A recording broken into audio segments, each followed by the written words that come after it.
The day after John first declared that Jesus was the Lamb of God, he was with two of his disciples. He saw Jesus and again says, "Behold the Lamb of God." These two disciples followed Jesus because of what John had said. When Jesus saw that they were following, he asked, "What are you seeking?" They said, "Rabbi, where are you staying?" He answered, "Come and you will see." So we now see two disciples of John go spend the day with Jesus. One of those disciples just happens to be Andrew the fisherman.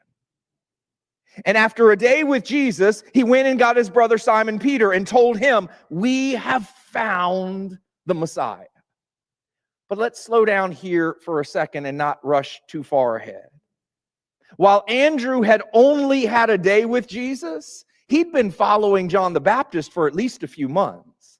See, Andrew, and this is a really important point, I think, about the heart of God. Andrew had been led to Jesus.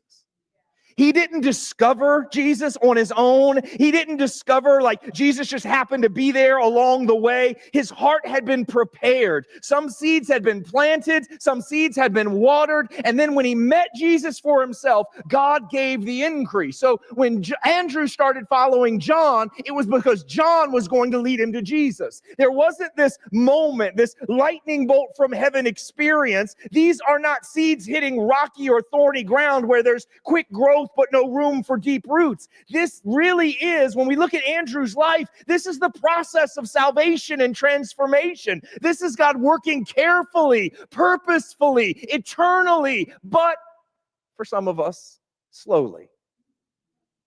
Because we want it to happen fast. We want the moment that we can remember. We want to be able to write the date down. This is the day that it all happened. It might be the day that it all culminated. But God has always been at work. And then, because John had led Andrew to Jesus, Andrew then took on John's role, and he led his brother to Jesus. In fact, almost every time we see Andrew in the gospel, he's leading someone to Jesus.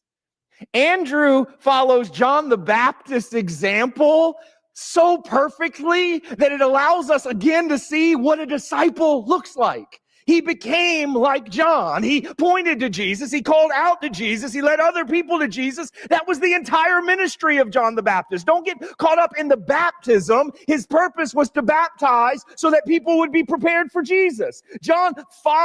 Andrew followed his leader to Jesus. And then he became like his leader in leading others to Jesus as well.